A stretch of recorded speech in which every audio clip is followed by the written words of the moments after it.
Hello दोस्तों, मेरा नाम यश सोलंकी। स्वागत है आपका हमारे चैनल दिल्ली वाला टीचर पे। तो आज की वीडियो काफ़ी ज़्यादा इंटरेस्टिंग और कंसेप्चुअल होने वाली है, क्योंकि इस वीडियो के अंदर हम यहाँ पे दो क्वेश्चंस को डिस्कस करेंगे। जो क्वेश्चंस आपके एग्ज़ाम में आपसे पूछे जा सकते हैं, आपका इन क्वेश्चन से एग्ज़ाम में पाला पड़ सकता है। तो आइए देखते हैं इन दोनों क्वेश्चंस को। काफ़ी ज़्यादा इंपॉर्टेंट क्वेश्चंस हैं ये, हमारे को इन दोनों को बिल्कुल भी नज़रअंदाज नहीं करना है। तो आइए देखते हैं। तो पहला क्वेश्चन जो है हमारा यहाँ पे उसको मैं लिख चुका हूँ। पहला क्वेश्चन क्या है कि मिखाइल गोर्बाचेव ने सुधारों का प्रयास किया, परंतु उसके बाद भी सोवियत संघ का विघटन क्यों हो गया। ठीक है, ये क्वेश्चन है हमारे पास कि भाई मिखाइल गोर्बाचेव जब आया था 1980 के दशक के मध्य में, यानी एक्यूरेट डेट की बात करें तो 1985 में, जब 85 में मिखाइल गोर्बाचेव आया तो उसने बहुत सारे सुधार करना स्टार्ट किए। जैसे कि भाई वो लोकतंत्र को लेकर आया, उसने क्या करा, पश्चिम के देशों के साथ अपने संबंधों को भी सही कर लिया। उसके अलावा वो पेरेस्ट्रोइका को भी लेकर आया। किसको लेकर आया? पेरेस्ट्रोइका। हाँ, खतरनाक वर्ड है, मेरे को पता है, समझ नहीं आ रहा है अभी, कोई बात नहीं, समझाऊंगा। पेरेस्ट्रोइका को भी लेकर आया। उसके अलावा वो ग्लासनोस्ट को भी लेकर आया। दोस्तों, पेरेस्ट्रोइका जो है ना, इसी को हम हिंदी में कहते हैं पुनर्गठन। क्या कहते हैं? पुनर्गठन। और ग्लासनोस्ट को हिंदी में कहा जाता है खुलापन। क्या कहा जाता है? खुलापन। ठीक है, पुनर्गठन यानी कि क्या? रीस्ट्रक्चरिंग। और ग्लासनोस्ट का मतलब क्या है? ओपननेस। तो मिखाइल गोर्बाचेव भाई ये सारी चीज़ें लेकर आया था। उसने जनता को लोकतंत्र भी दे दिया, पश्चिम के देशों के साथ संबंध भी सही कर लिए। उसके अलावा वो पुनर्गठन भी कर रहा है, यानी पेरेस्ट्रोइका भी कर रहा है। पुनर्गठन का मतलब जैसे क्या है यहाँ पे कि भाई वो दोबारा से जो है गठन कर रहा है। जो भी चीज़ें बेकार हैं, जो भी सिस्टम बेकार चल रहा था, वो उनका दोबारा से गठन करके सही कर रहा है। और उसके अलावा वो खुलापन भी लेके आ रहा है। खुलापन किस मामले में लेकर आ रहा है? तो अर्थव्यवस्था के मामले में भी खुलापन लेकर आ रहा है कि भाई अपनी इकोनॉमी को ओपन अप कर रहा है ताकि बाहर से देश आएँ और इन्वेस्टमेंट करें। उसके अलावा विचारधारा के मामले में भी वो खुलापन लेकर आ रहा है, अपनी विचारधारा को भी ओपन कर रहा है, लोकतंत्र को अपना रहा था, क्योंकि वो समझ आ रहा है। मतलब कि मिखाइल गोर्बाचेव ने बहुत सारे सुधार किए, लेकिन उन सुधारों के बावजूद भी क्या हो गया? सोवियत संघ का विघटन हो गया। तो ऐसा क्यों हुआ? सोवियत संघ का विघटन क्यों हो गया? यही क्वेश्चन है हमारे पास। समझ आ गया? आप क्वेश्चन बिल्कुल क्लियर है? तो आइए इसका जवाब ढूंढने का कोशिश करते हैं, देखते हैं कि भाई यहाँ पे इसका आंसर क्या होने वाला है। तो आंसर को समझने से पहले दोस्तों एक बात को समझो। जैसे कि मान लो कि भाई तुम्हारा जो है ना पूरा दिन जो है मीठा खाने का मन कर रहा है कि भाई मेरे को जो है ना रसगुल्ले खाने हैं, सोन पापड़ी खानी है, और पीले वाले रसगुल्ले खाने हैं, काले वाले खाने हैं, नीले वाले खाने हैं। मतलब तुम्हारा जो है ना मीठा खाने का मन कर रहा है कि भाई कुछ भी बस मीठा मिल जाए मेरे को। अब शाम को क्या हुआ? तुम्हारी किस्मत बढ़िया थी। शाम को क्या हुआ? तुम्हारे पापा जो है वो एक मिठाई का डब्बा लेकर आ गए कि भाई आज चलते हैं, मिठाई खिलाएंगे, पूरे घर वालों को मज़ा आएगा। तो अब जैसी क्या है, तो भाई तुम्हारे पास जो है मिठाई का डब्बा आएगा तो सारी मिठाई जो है वो तुम ही चट कर जाओगे, क्योंकि तुम्हारे को जो है सुबह से मन कर रहा है। समझना, तुम्हारे को सुबह से मन कर रहा है मीठा खाना है, मीठा खाना है। जैसे ही तुम्हारे पास डब्बा आया तो सारा डब्बा वो तुम ही हड़प लोगे, अकेले ही सारे मिठाई विठाई खा लोगे, भाइयों को कुछ नहीं मिलेगा, बहनों को कुछ नहीं मिलेगा। समझ आया? तो यहाँ पर भी सेम सिस्टम वही चल रहा था। यहाँ पर भी जैसे क्या है कि जो सोवियत संघ की जनता है उसको बहुत पहले से जो है लोकतंत्र चाहिए था। वो बहुत सालों से इंतजार कर रही थी कि भाई हमारे को लोकतंत्र चाहिए, और जो ये लड़ाई झगड़ा हो रहा है इसको बंद होना चाहिए। और जो जनता थी वो बहुत पहले से इंतजार कर रही है। कब से इंतजार कर रही है? तो सोवियत संघ बना कब था? 1917 के अंदर। 17 के अंदर क्या हुआ था? समाजवादी क्रांति हुई थी रशिया के अंदर। ये सारी बातें मैं आपको पढ़ा चुका हूँ। ठीक है, तो यहाँ पे यानी क्या हुआ भाई, 1917 के अंदर जो है सोवियत संघ बना था। तो तब से जनता जो है भाई यहाँ पे चाहती है कि भाई हमारे पास लोकतंत्र आ जाए, हमारी जो ये लड़ाई झगड़ा चल रहा है ये बंद हो जाए, हमारी इकोनॉमी और अच्छी हो जाए, एजुकेशन सिस्टम अच्छा हो जाए, हेल्थ इंफ्रास्ट्रक्चर बढ़िया हो जाए हमारा। जनता इतने सालों से चाह रही है। अब क्या हुआ भाई, 1985 के अंदर मिखाइल गोर्बाचेव आया और उसने जो है थोड़ी थोड़ी चीज़ें जो है देना स्टार्ट करी। तो याद करो भाई, जब तुम्हारे पास शाम तक जो है डब्बा जब तुम्हारे पास आया था, सुबह से तुम जो है मीठा खाने का मन कर रहा है, जब शाम को डब्बा तुम्हारे पास लगा तो तुमने हड़प लिया। तो यहाँ पर भी क्या होगा, जनता जो है इतने सालों से चाह रही है। और जनता को जब वो 1985 में जब मिखाइल गोर्बाचेव आया तब जाके वो मिलेगा तो जनता क्या करेगी, उसको हड़पेगी। मतलब कि जनता जो है उसको मतलब कंट्रोल ही नहीं होगा अपने ऊपर, भावनाओं को वो अपना कंट्रोल ही नहीं कर पाएगी, उसको सारी चीज़ें एकदम फटाफट चाहिए, जल्दी जल्दी चाहिए।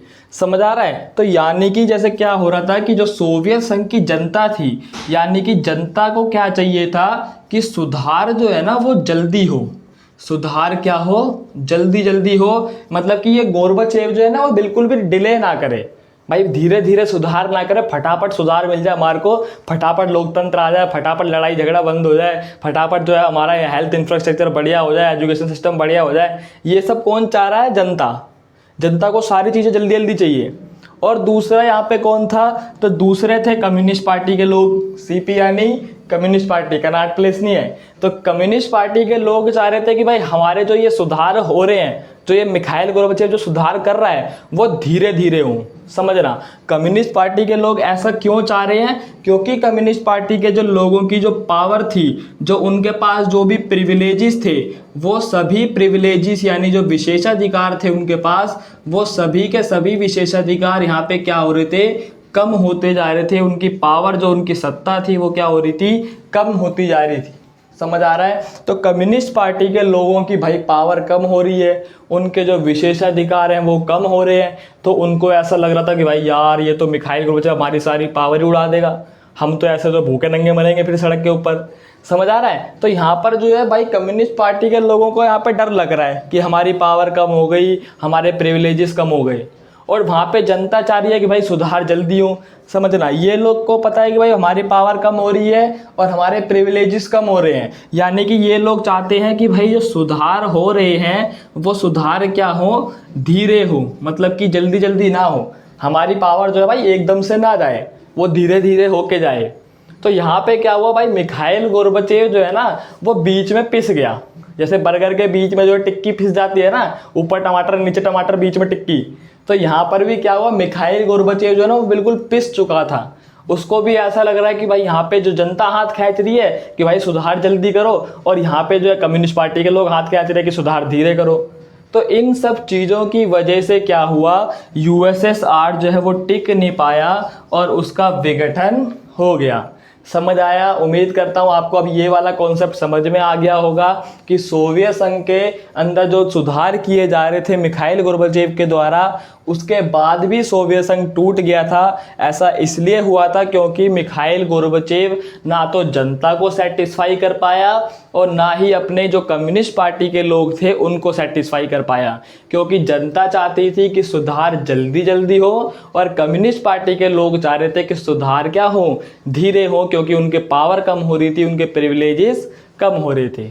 समझ आ गया? तो पहला क्वेश्चन तो हमारा कंप्लीट हो चुका है, इसको हमने समझ लिया है। अब चलते हैं अपने सेकंड क्वेश्चन की तरफ, उसको भी समझते हैं।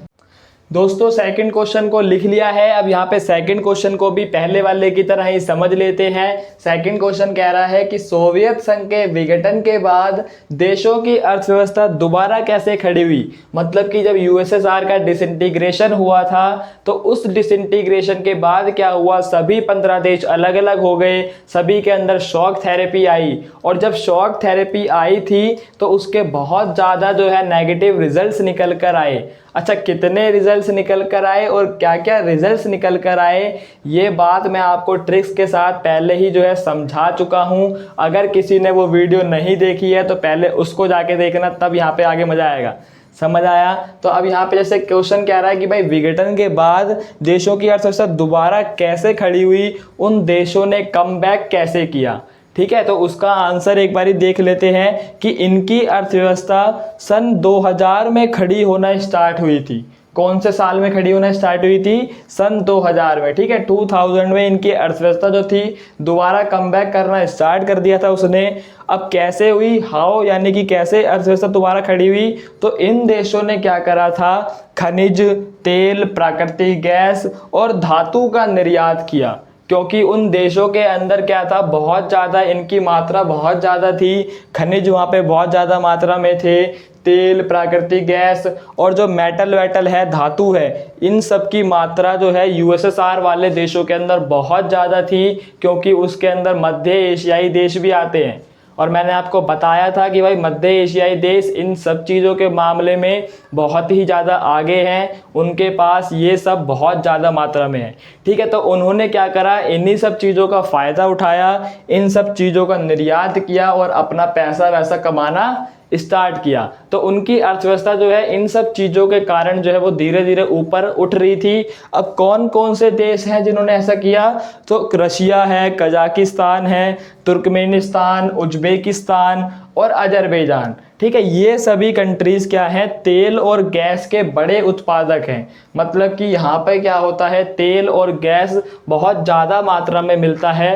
तो इन देशों ने तो क्या किया, तेल और गैस को बेच के पैसा कमा लिया। लेकिन अब बात आई कि भाई बाकी के देश वो क्या करेंगे जिनके पास नहीं है।